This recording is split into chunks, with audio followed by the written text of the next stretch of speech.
ओम शांति।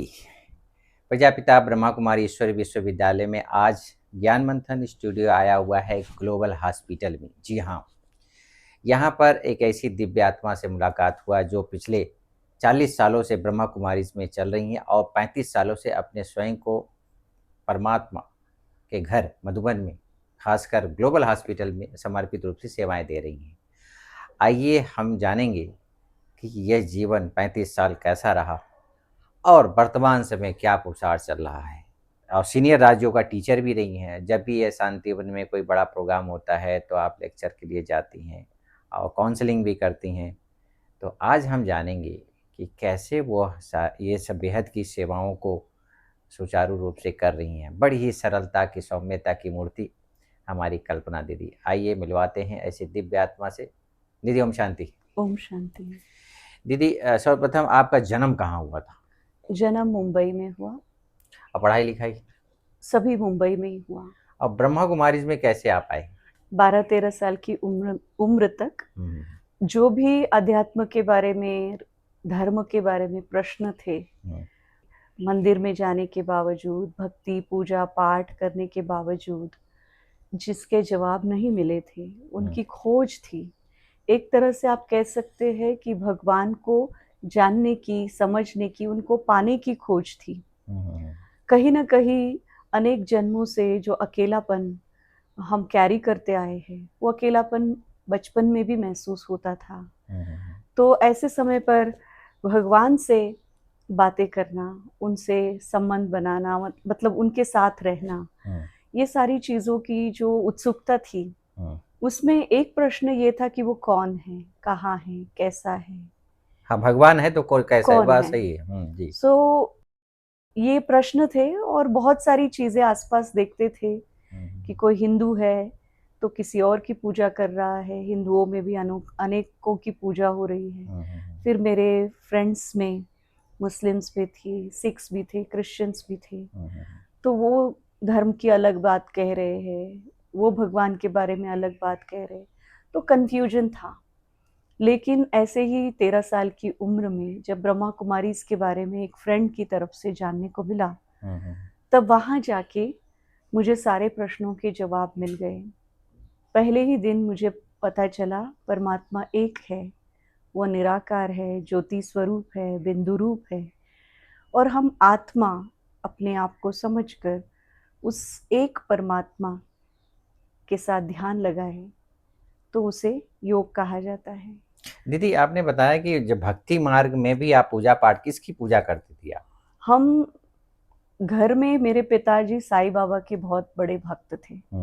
लेकिन मेरे नाना जी थे, वो सभी जैसे श्री कृष्ण है, राम है, सीता है, राम मंदिर में उनके कीर्तन हुआ करते थे। तो सभी जो देवी देवताओं की मूर्तियां, हनुमान हैं, सबको मानते थे, शंकर जी को मानते थे, दादाजी, नाना जी। और घर आके उनमें और पिताजी में उसी बात पर बहस होती थी क्योंकि पिताजी कट्टर साईं बाबा के भक्त थे और वो भक्ति मार्ग में बहुत आगे थे, तो सभी देवी देवताओं को मानते थे। तो मुझे वही बुरा लगता था कि 4 बच्चे हैं अगर किसी को, तो उनका पिता एक है, तो उस पिता के लिए ये दोनों आपस में लड़ कैसे रहे हैं कि ये नहीं ये है। तो मुझे वो बातें समझ में नहीं आती थी, इसीलिए कन्फ्यूजन था। बट ज्ञान मिला, 7 डेज का कोर्स किया, बहुत कुछ तो नहीं समझा, लेकिन जो 2 बातें समझ में आई वो है परमात्मा एक है, सभी धर्म की आत्माओं का वो पिता है, वो निराकार है, ज्योति स्वरूप है, उसका धाम ऊंचे ते ऊंचा है, यहाँ मंदिर मस्जिदों में वो नहीं है। ये बात समझ में आई। इतनी छोटी आयु में आपने ये ब्रह्मा कुमारीज का ज्ञान, परमात्मा का परिचय प्राप्त कर लिया। घर परिवार से कोई विरोध नहीं हुआ कि भाई ये इतनी अभी जो पढ़ाई लिखाई करो, कुछ करके दिखाओ, ये सब में नहीं जाना? अभी विरोध इसलिए नहीं हुआ क्योंकि इस ज्ञान और योग के मार्ग पर चलने की शुरुआत जब हमने की, तब मेडिटेशन जो हम जितना समझ में आए उतना करते थे, उससे 2 चीज़ों का परिवर्तन हम में देखा। सबसे पहला, घर वालों ने जो नोटिस किया कि इनका अभी गुस्सा कम हो गया है, अच्छा, ज्ञान में आते ही? हाँ जी, अच्छा। कुछ समय के बाद परिवार वालों ने सोचा कि इनका गुस्सा कम हो गया है, ये फालतू चीज़ों में टाइम वेस्ट नहीं कर रही है और गलत लोगों के साथ घूम नहीं रही है, अच्छी पढ़ाई कर रही है और इसमें गुण बढ़ रहे हैं, शांति से बातें कर रही है, गुस्सा नहीं कर रही। तो ये सारी चीज़ें घर वालों ने जब देखी, उन्होंने कहा बहुत अच्छा है, जहाँ जा रहे जाओ। हमारे आसपास कुछ लोग आरएसएस में भी जाते थे, वो भी अच्छी चीज़ें सीख कर आते थे। तो एक माँ बाप को चाहिए होता है कि अपने बच्चे में कुछ पॉजिटिव चेंज देखे, जो नेगेटिविटी है उसमें, तो उनको अच्छा लग रहा था, जाती रही। फिर स्कूल में टीचर्स ने ऑब्जर्व किया कि अब पढ़ाई में मेरा कंसंट्रेशन बढ़ा है, उसका प्रूफ मिलता था, मार्क्स अच्छे मिल रहे हैं। तो ये सारी चीज़ें जब अच्छे परिवर्तन दिख रहे थे, तो लोगों ने एनकरेज किया कि जाओ, जहाँ जाते हो वहाँ जाओ, अच्छी चीज़ सीख के आ रहे हो। तो इतनी कम उम्र में आप स्पिरिचुअल लाइन में आप आए, तो ये एक बड़ा डिसीजन कि मुझे ब्रह्मा कुमारी बनना है, ये कैसे आपके जीवन में आया कि ऐसा क्या चीज़ आपने देखा कि मुझे इस लाइन पे ही अपना जीवन समर्पित करना है? देखो, बच्चे तो ऐसे होते हैं ना, जहाँ आकर्षित होते हैं वही करना चाहते हैं। बचपन में मैं हॉस्पिटल में नर्सेस को देखती थी, इतना टिप टॉप उनका पोशाक होता था, मरीजों की सेवा कर रही है, बहुत खुश है। मुझे लगता था मैं नर्स बनूं, क्योंकि वो जीवन सेवा की अच्छी लगती थी। जब मैंने ब्रह्मा कुमारी के साथ मेडिटेशन करना सीखा और भगवान की पहचान हुई और पता चला कि विश्व सेवा ही हमारा लक्ष्य है, तो बचपन से सेवा का एक लक्ष्य था। उसके लिए हम प्लेटफॉर्म ढूंढ रहे थे कि किसके साथ जुड़कर हम सेवा करें, अकेले तो नहीं कर सकते हैं। तो उसके लिए कई प्लेटफॉर्म्स आजमाए, जैसे कुछ एनजीओज के साथ जुड़कर सेवाएं की। अच्छा। गरीबों की, अनाथों की, बीमारों की। हमारे मुंबई में बहुत बड़े बड़े हॉस्पिटल्स है, गवर्नमेंट हॉस्पिटल, और वहाँ बहुत सारे भारत भर से लोग आते हैं। बाल्यकाल से ही आपने सोशल वर्क सेवा, हाँ, सोशल वर्क में इंटरेस्ट था। तो हम उन हॉस्पिटल्स में जाके ऐसे बच्चों से, ऐसे बुजुर्गों से मिलते थे जिनको कोई नहीं है, फिर हम उनको एनजीओज के मार्फत मदद करते थे। उससे भी ज़्यादा, एनजीओज के मार्फत मदद करने से भी ज़्यादा, बचपन में ही हमारी जो स्टोरी बुक्स होती थी, पढ़ाई की भी जो बुक्स होती थी, हम ले जाके उनके पास बैठ के पढ़ते थे उनके लिए। तो सेवा का एक अंदर में गुण था, वो इच्छा थी। लेकिन अलग अलग प्लेटफॉर्म्स ट्राई किए, वहाँ महसूस हुआ कि कहीं सच्चाई की कमी है, कहीं ईमानदारी की कमी है, कहीं ना कहीं लोग स्वार्थ भाव से सेवा कर रहे हैं, तो मज़ा नहीं आता था। ऐसे लगता था, कहीं कहीं देखते थे कि पैसे के लालच में भी सेवा में लोग जुड़ रहे हैं, तो वो मन को अच्छा नहीं लगता था। तो जब ब्रह्मा कुमारीज में आए और निस्वार्थ सेवा करने के बारे में पता चला कि किसी से कुछ भी अपेक्षा रखे बिना किसी के जीवन में प्रकाश डालना ज्ञान का, ये अच्छा प्लेटफॉर्म मुझे लगा। इसलिए ज्ञान योग तो अच्छा लगा ही था, नियम धारणाएं, जो डिसिप्लिन था, उसके कारण जीवन में परिवर्तन तो आया ही था। लेकिन जो सेवा का लक्ष्य था और निस्वार्थ सेवा का जो लक्ष्य था, वो प्राप्ति यहाँ हुई। इसलिए मैं ब्रह्मा कुमारी के साथ जुड़ गई। और समर्पित होने का लक्ष्य जो आपने यहाँ आके पूरा किया, तो घर परिवार से कोई ऐसा ऑब्जेक्शन नहीं आया कि? बिल्कुल विरोध आया, क्योंकि मैं गवर्नमेंट स्कूल में टीचर थी। अच्छा। और अच्छा गवर्नमेंट जॉब करते थे? गवर्नमेंट जॉब, स्कूल टीचर थी। ज्ञान में चलते चलते ही पढ़ाई पूरी की और जॉब लगा। तो ये सब लगता था कि बाबा परमात्मा मेरे लिए कुछ विशेष मदद कर रहे हैं। सो माता पिता ज्ञान में नहीं चलते थे, उनको पता नहीं चलता था कि सेवा के लिए कोई नौकरी क्यों छोड़ता है, क्या ज़रूरत है नौकरी छोड़ने की। तो जब नौकरी छोड़कर यहाँ आने का डिसीजन लिया, शादी नहीं करनी है ये बात के लिए तो फिर भी वो तैयार थे कि चलो कोई बात नहीं, आजकल के बच्चों को शादी के बंधन में बनना अच्छा नहीं लगता है, सेवा का लक्ष्य है। गवर्नमेंट जॉब छोड़ना ये सही नहीं लगा? ये सही नहीं लगा। तो बहुत विरोध हुआ, दुख हुआ उनको, विरोध नहीं किया उन्होंने, क्योंकि अपने बच्चों को कोई दुखी नहीं देखना चाहते। सही बात। लेकिन बहुत दुख हुआ उनको कि कहाँ जा रहे हैं, या वहाँ उनका भविष्य सिक्योर है कि नहीं। इस बात को सोचकर वो विरोध करते थे। उनका गलत नहीं था, उनको पता नहीं ना संस्था के बारे में। संस्था में जाने के बाद नौकरी छोड़ के, इतनी बड़ी संस्था कौन चला रहा है ये भी पता नहीं, ये भी नहीं पता, तो इसलिए वो इनसिक्योर थे। तो मना किया शुरू में। फिर जब यहाँ आके देखा, इतनी बड़ी संस्था है, इतनी बड़ी दादियाँ हैं, इतनी बहनें जुड़ी हुई है, और इतना सुंदर कारोबार सिस्टमेटिकली चल रहा है, तब हमारे डिसीजन पर उनको गर्व हुआ। लगा कि नहीं, हमारे बच्चों ने सही डिसीजन लिया है और सही पथ पर चिन्हों पे आगे बढ़ रहे हैं। हाँ जी। दीदी, जब आप यहाँ पर समर्पित हो गई तो विशेषकर क्या सेवाएं अभी वर्तमान समय आप दे रही हैं? वर्तमान समय 2015 से, उसके पहले मैंने अपनी पढ़ाई कंप्लीट की साइकोलॉजी में, मास्टर्स और आगे की डिग्रियां ली काउंसलिंग यहाँ रह के। और 2015 से हमने एक नया डिपार्टमेंट खोला है ग्लोबल हॉस्पिटल में, जिसका नाम है स्पिरिचुअलिटी एंड वेलबींग डिपार्टमेंट। तो हॉस्पिटल में जो पेशेंट्स आते हैं, चाहे वो ओपीडी में है, आईपीडी में है, पेशेंट जो भी आते हैं वो तनाव में आते हैं, डिप्रेशन में आते हैं, एक नेगेटिव फीलिंग के साथ आते हैं। तो ऐसे समय पर मेडिसिन के साथ मेडिटेशन और काउंसलिंग, उनके विचारों को नेगेटिविटी से पॉजिटिविटी की तरफ ले जाना, ये कार्य हम 2015 से इस डिपार्टमेंट के द्वारा कर रहे हैं। काउंसलिंग करते हैं, काउंसलिंग, स्पिरिचुअल काउंसलिंग। जैसे ज़्यादा सोचने वाले होते हैं, अपने आप से निराश हो जाते हैं, डिप्रेशन में रहते हैं और लड़ाई झगड़ा के मूड में रहते हैं, शराब बीड़ी सिगरेट के नशे में रहते हैं, तो वो उनका आप काउंसलिंग करती हैं। तो कितना अभी तक कितना लोगों का फीडबैक कितना मिला? हजारों लोगों की काउंसलिंग के बाद फीडबैक तो यही मिला है।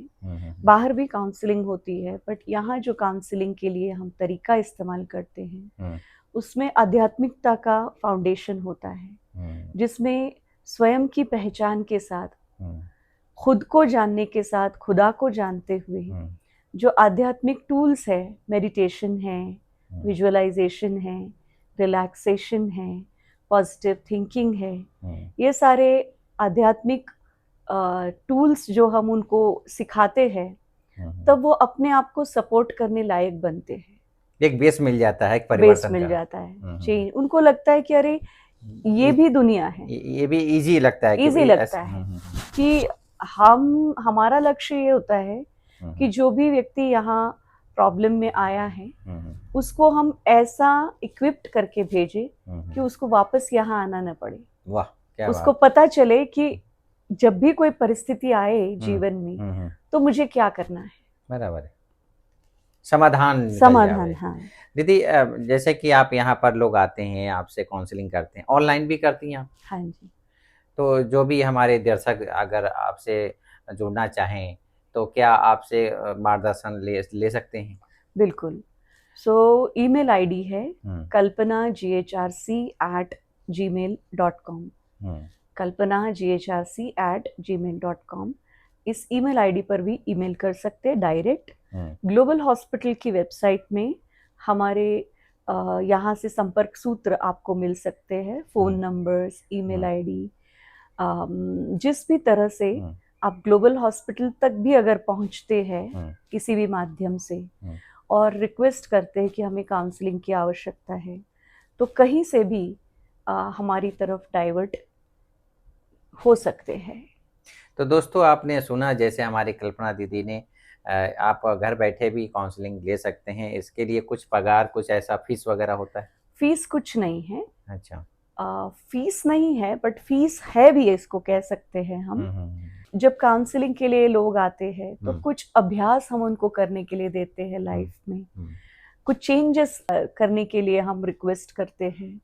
तो छोटे मोटे वो चेंजेस अगर वो अपनी लाइफ में करे, अपनी लाइफस्टाइल को चेंज करे, और वो अभ्यास जो बताए गए हैं उनको नियमित रूप से अगर वो करे, तो यही हमारी फीस है। और वो सबसे पहली बात, सबसे बड़ी फीस ये है कि वो अपने जीवन में हमेशा ठीक रहे, सही रास्ता चुने, सही रास्ता चुने, ठीक रहे, स्वस्थ आत्महत्या रहे। ना करे, अपने जीवन को मार्गदर्शन से अच्छी तरह से चलाए। जी, अगर वो ठीक है तो यही हमारी फीस है। बहुत सुंदर। दुआओं का, अपुण्य का पूंजी यहाँ से यहाँ सारी दुनिया में यहाँ से जमा हो रही है। तो दोस्तों, आप सभी हमारी कल्पना दीदी से जुड़ना चाहते हैं तो जूम के माध्यम से भी ये काउंसलिंग करती हैं, और साथ साथ अगर इनसे बातें करनी है, कुछ इनको सलाह आपसे, कुछ आपको काउंसलिंग की ज़रूरत है, तो ज़रूर नीचे दिए गए नंबर पर आप इनसे बात कर सकते हैं। समय क्या हो, इसका समय क्या होता है? अगर फ़ोन पर कांटेक्ट करना है तो रात को 8 से 9 1 घंटे के बीच में कॉल कर सकते हैं, और ईमेल से, ईमेल अगर भेजें आप अपने बारे में लिख के, तो हम खुद ही आपसे कांटेक्ट करेंगे। तो दोस्तों, आप 24 घंटा में रात्रि 8 से 9 दीदी से बात करके अपनी काउंसलिंग ले सकते हैं, टाइम ले सकते हैं, ताकि आपको सुचारू रूप से काउंसलिंग करके एक नया दिशा आपको दिया जा सके। तो दीदी आगे बढ़ते हैं कि दीदी, जैसे आप स्पिरिचुअल मार्ग में आने के बाद कितना आप समझती हैं कि मैं खुद से अपना संतुष्ट हूँ? किसी भी मार्ग में चलने के बाद उस मार्ग को, अध्यात्म को, या उस चीज़ को समझने के लिए और उसको अपने जीवन में धारण करने के लिए पहले कुछ साल तो आपको देने पड़ते हैं। जैसे स्कूल में दाखिला लेने के बाद पहली जो अक्षर है वो सीखने के लिए, बेस फाउंडेशन बनने के लिए एजुकेशन का आपको 5 साल तो लगते हैं, है ना, 1 से 5 तक का। तो वैसे ही अध्यात्म या कोई भी नया मार्ग हो, उसको जानना, समझना, अनुभव करना और जीवन में धारण करना, इसमें जो स्ट्रगल होता है उसमें कम से कम 5 साल तो आपके चले जाते हैं, है ना। आप मार्ग पर चल पड़ते हैं, बट अपनी कैपेसिटी को जानकर अपने जीवन में उसको कितना धारण कर सकते हैं, कितना उसमें आगे बढ़ सकते हैं, अपनी क्षमताओं को जानकर एक एक कदम आगे बढ़ना, उसके लिए कम से कम 5 साल का समय लगा। फिर उसके बाद अगले 5 साल जो इम्प्लीमेंटेशन किया है, उसके साथ सेवा तो साथ साथ ही चलती है। ये जो पुरुषार्थ है, स्व पुरुषार्थ, खुद को जानने का, समझने का, अपने जीवन में ज्ञान को अपनाने का, ये एक अलग चीज है जो अपना पर्सनल मैटर है, लेकिन साथ साथ सेवा तो चलती रहती है। तो अगले 5 साल में समझो कि आप अच्छी तरह से ज्ञान को समझकर, धारण कर, अपने जीवन में परिवर्तन करते हुए अनेकों को मार्गदर्शन करने के लायक बनते हो। यहाँ पर हम बिलीव करते हैं कि जो भी ज्ञान हमें प्राप्त हुआ है, ये हमारा अपना नहीं है, ये परमात्मा की देन है, और हम केवल मीडिएटर बनकर दूसरों तक वो पहुंचा रहे हैं। तो ये एक अभिमान भी नहीं रहता है कि मैं कुछ दे रही हूँ अपनी तरफ से। जो परमात्मा से हमें मिल रहा है, बस वही हम ट्रांसफर कर रहे हैं, ट्रस्टी बनकर। वो एक हम्बलनेस रहती है, वो एक निमित्त भाव रहता है, तो वो हमारे लिए बहुत विशेष है। कोई गुरु की गद्दी पर जाकर बैठना नहीं है धीरे धीरे, बट अंत तक स्टूडेंट लाइफ को जीते हुए अपने जीवन में जो भी परिवर्तन हम कर रहे हैं, उससे दूसरों को लाभ देते हुए, और सबको, चाहे जो भी आपके कनेक्शन में आए, उसको परमात्मा के साथ जोड़ने का प्रयास करना है, ना कि अपने साथ जोड़ने का प्रयास करना है। हम कोई गुरु नहीं हैं, किसी को हमें चेला नहीं बनाना है। मैं स्टूडेंट हूँ, आप भी मेरी तरह से स्टूडेंट हैं। हम दोनों को ही मिलके उस परमात्मा से शिक्षा लेनी है और अपना योग उनसे लगाना है, किसी व्यक्ति या देहधारी से नहीं। दीदी, जैसे कि आप स्पिरिचुअल मार्ग में चले जाते हैं तो कोई ना कोई विघ्न परिस्थिति मानसिक रूप से, आर्थिक रूप से होती है। इस परिस्थितियों को आप कैसे पार करती हैं? शारीरिक रूप से भी वो आती है, ये परिस्थितियों को कैसे आप पार करती हैं? बिल्कुल, कोई भी मार्ग सीधा सरल नहीं होता है, उसमें अप्स एंड डाउन्स तो होते ही है। परिस्थिति तो चाहे आप घर गृहस्थ में रहो वहाँ भी आएगी, चाहे अध्यात्म के मार्ग पर भी चलो तब भी आएगी। अब कई तरह से परिस्थिति आ सकती है। सबसे पहले आपकी मन की स्थिति से परिस्थिति आ सकती है। अगर आपकी मन की स्थिति ऊपर नीचे हो रही है, ग्राफ बहुत डिस्टर्ब है, मूड बहुत डिस्टर्ब रहता है, तो आपके जीवन में परिस्थिति आ सकती है। उस परिस्थिति का सामना हम परमात्मा से योग लगाकर, उनसे शक्ति लेकर करते हैं। फिर दूसरे टाइप की परिस्थिति आपको आ सकती है, जिस जगह पर आप रह रहे हो वहाँ पर आपको किस तरह की सुविधाएं मिल रही है या नहीं मिल रही है, उसमें आपकी स्थिति कैसे बनती बिगड़ती है, आप कितना सुविधाओं को लेकर सुख संपन्न रहने के बारे में सोचते हो या कितनी कम सुविधाओं में अपने आप को एडजस्ट करके चला सकते हो। वहाँ भी आपको परिस्थिति, जो परिस्थिति मेरे लिए छोटी है किसी के लिए बड़ी भी हो सकती है, तो ऐसी परिस्थितियां भी आ सकती है। तीसरा टाइप है कि यहाँ भी संबंध तो है ही, रिलेशंस तो है ही, भले वहाँ लौकिक रिलेशंस है, यहाँ अलौकिक रिलेशनशिप है। सो वहाँ भी रिश्तों में किसी न किसी प्रकार की परिस्थिति, जैसे मन मुटाव है, कोई आपको दुख दे रहा है, तकलीफ दे रहा है, या आपसे किसी को दुख मिल रहा है, तो रिलेशनशिप में भी तकलीफें आती है, परिस्थिति आती है। उसको भी ज्ञान के आधार से समझकर योग की शक्ति से ओवरकम करना, ये सीखते हैं हम, हर पल सीखते हैं। जैसे आप स्कूल में पढ़ाई पढ़ते हो तो हर साल आपका एक एग्ज़ाम होता है और वो एग्ज़ाम तय करता है कि आपने कितनी पढ़ाई पढ़ी है। वैसे ही आध्यात्मिकता में, ज्ञान की राह में जो भी कुछ पढ़ाई करते हैं आप या योग से शक्ति प्राप्त करते हैं, उसका एग्ज़ाम कदम कदम पर होता है। जैसे अभी हम आपस में बैठकर कोई कार्य कर रहे हैं, इसमें भी हम जिस संबंध में आ रहे हैं उसमें भी कोई ऐसी परिस्थिति आ सकती है जो मेरे लिए चैलेंजिंग हो सकती है। वो भी एक एग्ज़ाम है। उस समय मेरे मन की स्थिति कैसी है, वो शांत है, स्थिर है और आशावादी है कि सब ठीक हो जाएगा, बिगड़ा है, संभल जाएगा, इस तरह की स्थिरता अगर है तो वो ज्ञान का प्रत्यक्ष प्रमाण है, स्वरूप दिखाई देता है। हाँ। कि वास्तव में इनकी कथनी और करनी एक है। दीदी, भक्ति में भी बोलते तुम्ही माता पिता सखा बंधु, ज्ञान मार्ग में आप सबसे ज़्यादा संबंध परमात्मा के साथ कौन सा लेती हो?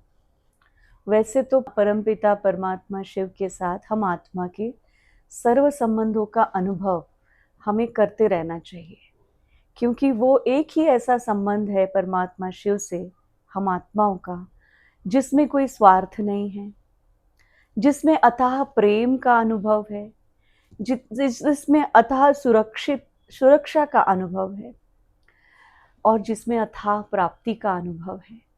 तो इन चार, सुरक्षा वाला जो है वो पिता के साथ आता है, प्राप्ति सदगुरु के साथ आता है, और प्यार जो है पति पत्नी का होता है। तो तीनों का अलग अलग है? नहीं, एक ही परमपिता परमात्मा शिव है। उनको चाहे जिस संबंध से आप याद करो, ये चारों चीजें आपको मिलेगी, चारों चीजें मिलेगी। कोई भी संबंध आपके दिल के जो करीब हो, परंतु परमात्मा तो कहते हैं कि सर्व संबंधों से मुझे याद करो। सो सबसे पहला संबंध है पिता का। हमारे लौकिक पिता के साथ अपना रिलेशन कैसा है पहले चेक करो। वो अगर बहुत सुंदर रिलेशन का अनुभव हमने किया है तो वैसा ही रिलेशन हम परमात्मा के साथ अनुभव कर सकते हैं।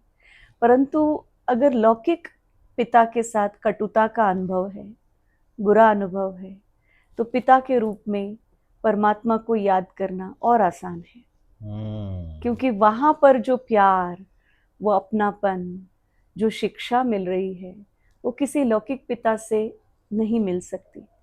तो मुझे अगर उस पिता वाले रिश्ते की कमी प्रैक्टिकल में महसूस होती है तो शिव बाबा से मैं पिता वाले संबंध के साथ प्राप्ति का अनुभव कर सकती हूँ। मैंने सब संबंधों से हम परमात्मा को याद करके प्राप्ति का अनुभव कर सकते हैं। कई बार लौकिक संबंधों में किसी को माँ होगी, किसी को नहीं होती, सही बात। किसी को सौतेली माँ होगी, तो उनको माँ स्वरूप का बहुत अच्छा अनुभव नहीं होगा। परमात्मा को माँ बोलते, परमात्मा जी। तो लौकिक संबंध में किसी को वो रिश्ते में अनुभव, या किसी को बहुत अच्छा अनुभव होगा अपने माँ से।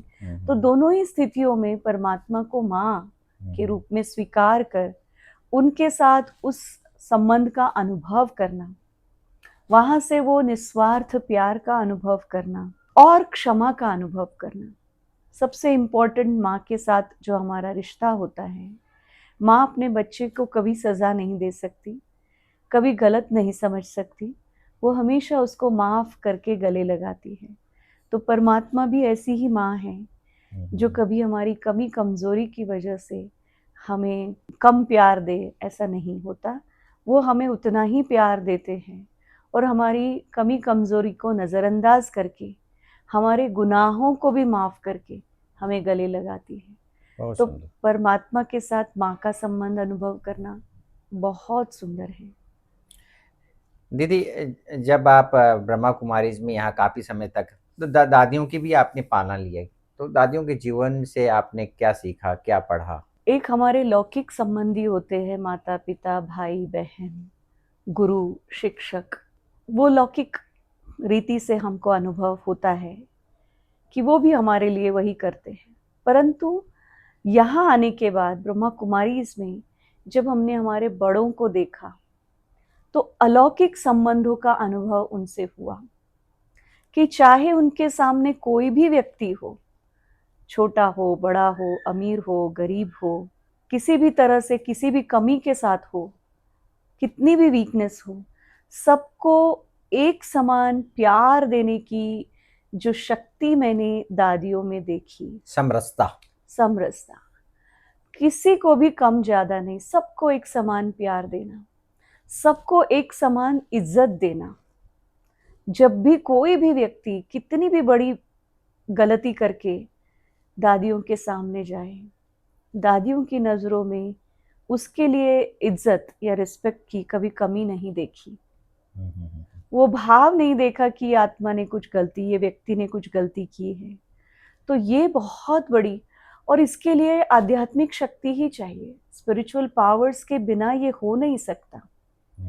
एक समान दृष्टि सबके लिए, एक समान देने की भावना, लेने की भावना अंश मात्र भी नहीं। इस आत्मा से, इस व्यक्ति से मुझे कुछ चाहिए, कुछ भी नहीं, क्योंकि अपना सब कुछ उन्होंने समाप्त करके सब कुछ ईश्वरीय सेवार्थ लगाया। तो उनकी जो नज़र में मैंने देखा कि सारे विश्व की सेवा तो ठीक है, लेकिन इस समय जो आत्मा मेरे सामने है उसको विश्व समझकर उसकी उतनी ही तीव्रता से सेवा करना जितनी तीव्रता से सारे विश्व की सेवा करना, ये जो दादियों में देखा, इसके लिए बहुत ऊंची आध्यात्मिक शक्ति ही चाहिए, जो उनमें इतने सालों के त्याग, तपस्या और सेवा के बल से हमने महसूस की। दीदी, आपकी हॉबी क्या है? ज्ञान को गहराई से समझना, ये पहली हॉबी है। बहुत बढ़िया है, इसी से काउंसलिंग भी हो जाती है। हाँ जी, ज्ञान को गहराई से समझकर उसको जीवन के हर पल में छोटे छोटे रूप में अप्लाई करना, यूज करना। सो ये हॉबी है। और भी दूसरी हॉबीज है, जैसे गार्डनिंग करना है, किताबें पढ़ना है, कुछ आर्ट वर्क करना है, कुछ लिखना है। तो ज्ञान योग की जो मेन हॉबी है, उसके साथ इन हॉबीज में भी थोड़ा थोड़ा टाइम बिताने से हम एक तो ग्राउंडेड रहते हैं, कनेक्टेड रहते हैं, और इस बैलेंस से हमारी सारी ज़रूरतें पूरी होती हैं, फिजिकल एंड मेंटल। वरना बिजी भी रहो, इजी भी रहो। इजी भी रहो। ज्ञान योग एक ही हॉबी अगर आप रखते हैं और बाकी सारी हॉबीज़ को, जैसे फॉर एग्जाम्पल मैं कहना चाहती हूँ, मेरे पास लोग जो डिप्रेशन में रहने वाले आते हैं, माताएं, बहनें, भाई, मैं उनको पूछती हूँ आपको बचपन से क्या चीज़ करने में बहुत खुशी होती थी? तो कुछ लोग कहते हैं हमें क्रिकेट खेलने में बहुत अच्छा लगता था, हम क्रिकेट में बहुत एक्सपर्ट थे। कुछ बहनें माताएं कहती हैं हम सिलाई कढ़ाई बहुत अच्छे से करते थे। कुछ लोग कहते हैं हम कुकिंग बहुत अच्छा करते थे कहते हैं।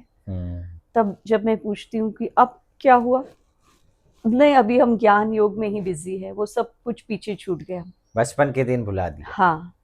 तो जब ऐसा हम डिस्कनेक्टेड होते हैं अपनी ओरिजिनलिटी से, तब हम एक ही चीज करते करते करते बोरियत की स्टेज पर आ जाते हैं और उस चीज में भी मजा नहीं आने लगता है। तो सबसे इम्पोर्टेंट चीज है बैलेंस रखना। शरीर प्रकृति का बना हुआ हमें मिला है, तो प्रकृति के साथ थोड़ा टाइम स्पेंड करना बहुत जरूरी है, क्योंकि इस शरीर प्रकृति को उस प्रकृति से बहुत कुछ प्राप्त होता है। जैसे अगर हमें भरपूर ऑक्सीजन चाहिए तो हमें पेड़ पौधों के सानिध्य में रहने की जरूरत है। थोड़ा टाइम योग करना है तो उनके साथ बैठकर करें तो भरपूर ऑक्सीजन मिलेगा। प्रकृति के साथ जब हम बैठते हैं तब हमें बहुत बड़ा लेसन सीखने को मिलता है कि प्रकृति आवाज नहीं करती है, चुपचाप आपको देती रहती है और वापस पाने की कोई अपेक्षा नहीं रहती है। तो जब हम प्रकृति के साथ शांति से बैठकर टाइम बिताते हैं तो ये भावना हम में भी जागृत होती है कि चुपचाप देते रहो, पाने की अपेक्षा नहीं रखो। जिसको दिया है उससे पाने की तो बिल्कुल अपेक्षा नहीं रखो। दाता के बच्चे हैं इसलिए देते रहो। तो प्रकृति हमें ये सिखाती है मौन रह के। दीदी आपकी दिनचर्या क्या है? दिनचर्या में सुबह 4 से 4:45 अमृत वेला मेडिटेशन होता है। उसके बाद एक्सरसाइज आदि करके बाबा के महावाक्य सुनते हैं, शांति से, एकाग्रता से उन महावाक्यों पर थोड़ा 10-15 मिनट चिंतन करते हैं। वो जैसे कि खाया है तो चबाएंगे तब वो हजम होगा, तो चिंतन करते हैं। फिर तैयार होकर 9 से शाम को 6 बजे तक जो भी पेशेंट्स आते हैं उनके साथ काउंसलिंग सेशंस होते हैं, उसमें समय बीतता है। शाम को आधा घंटा से पौना घंटा वॉकिंग होती है, फिर आधा घंटा से पौना घंटा योग होता है, और फिर शाम को 8 से 9 काउंसलिंग सेशंस भी होते हैं, बट ऑनलाइन। और अगर नहीं होते हैं तो सेल्फ स्टडी भी होती है, मुरली वगैरह कुछ भी अपने ही एरिया में। नहीं, काउंसलिंग और साइकोलॉजी में बहुत डीपर स्टडी है, वो भी स्टडी करते हैं। तो इस तरह से दिन बीतता है। दीदी आपकी राजयोगा जीवन लाइफ है, तो इसमें एक शब्द आता है अशरीरी अवस्था, उसकी परिभाषा क्या, कैसे आप अपने ऊपर यूज करती हो अशरीरी का? पहला पार्ट है हमारे राजयोग अभ्यास का, वो है मैं आत्मा हूँ और ये शरीर मेरा वस्त्र है। तो जब आत्मिक स्वरूप पक्का बन जाता है, मैं स्वरूप इसलिए कह रही हूँ, आत्मा हूँ ये समझना और उस स्वरूप में टिकना, इसके लिए थोड़ा टाइम जाता है। मैं आत्मा हूँ, मैं आत्मा शांत स्वरूप हूँ, ये हम रटते रहते हैं। मैं हूँ ही जैसे बच्चे ABCD रटते हैं ना, वैसे मैं आत्मा हूँ, मैं पीस शांत स्वरूप आत्मा हूँ, ये शुरू में रटना पड़ता है अंदर ही अंदर। रटते वो जो अभ्यास है वो स्वरूप में बदल जाता है। फिर रटने की आवश्यकता नहीं है। अभी 10th क्लास के बच्चे को क्या कहेंगे, फॉर एप्पल, नहीं, उसको याद करने की जरूरत है, वो स्वरूप में है, स्वरूप में। वैसे A से आत्मा स्वरूप हो गया। जब स्वरूप होता है तब शरीर से डिटैच होना, एक साक्षी अवस्था में शरीर को देखना, शरीर से अलग होने का अभ्यास करना, इसी को अशरीरीपन की अवस्था कहते हैं। वो भी अभ्यास है। मैंने आत्मा है, आत्मा भान में रहकर अपने आत्मा को देखना ही अशरीरी अवस्था। आत्मा के स्वरूप में टिकते हुए अपने शरीर से अलग होकर अपने ड्रामा के रोल को दूर से देखना, शरीर से अलग होने की वो एक अभ्यास है। ये एक्टिंग यहाँ चल रही है लेकिन आप फिल्म वहां देख रहे हो, दूर से। जैसे आप पर काया शरीर कहेंगे या सूक्ष्म शरीर के द्वारा बाहर जाकर देखना। जैसे आप देखते ऑपरेशन थिएटर में, अगर किसी व्यक्ति की मृत्यु हो जाती है, डिक्लेयर होता है मृत्यु है, बट कुछ समय के बाद डॉक्टर्स के प्रयास से फिर से वो सांस आ जाती है, तो वो जो बीच का टाइम है, आत्मा शरीर में नहीं थी, इसलिए वो मृत घोषित किए गए। लेकिन कुछ समय के बाद आत्मा वापस आई तो सांस चलने लगी। तो वो जो बीच का समय है, जो आत्मा को अनुभव होता है, आउट ऑफ बॉडी एक्सपीरियंस, वो अशरीरी अवस्था है, बट उसको कॉन्शियसली प्रैक्टिस करना। तो इसीलिए राजयोग शब्द के साथ 2 शब्द और जुड़े हुए हैं, उनको ध्यान में रखना बहुत जरूरी है। पहला शब्द है सहज राजयोग। राजयोग में डिफिकल्ट कुछ भी नहीं है, और अगर आपको डिफिकल्ट लगता है तो वो राजयोग नहीं है। राजयोग माना सहज राजयोग कहा गया। सहज है, इजी है। हाँ, दूसरा शब्द है अभ्यास, प्रैक्टिस। राजयोग में भी हर चीज की, हर अवस्था की जब तक आपको रेगुलर प्रैक्टिस नहीं है तब तक उसमें आपको मास्टरी हासिल नहीं हो सकती। तो सहजता और अभ्यास, निरंतर अभ्यास, ये दो शब्द राजयोग के साथ जुड़े हुए हैं। तो जो ऐसा नहीं है कि आज 8 घंटा कर लिया, आज ही सब कुछ प्राप्त किया, नहीं, रोज थोड़ा थोड़ा, उससे जो प्राप्ति होती है वो परमानेंट होती है, वो अपना बनता जाता है, परमानेंट प्राप्ति है। और वो चीज अगर हम अपने जीवन में अप्लाई करते हैं तो वो खजाना हमारा अपना हो जाता है। बिल्कुल बिल्कुल।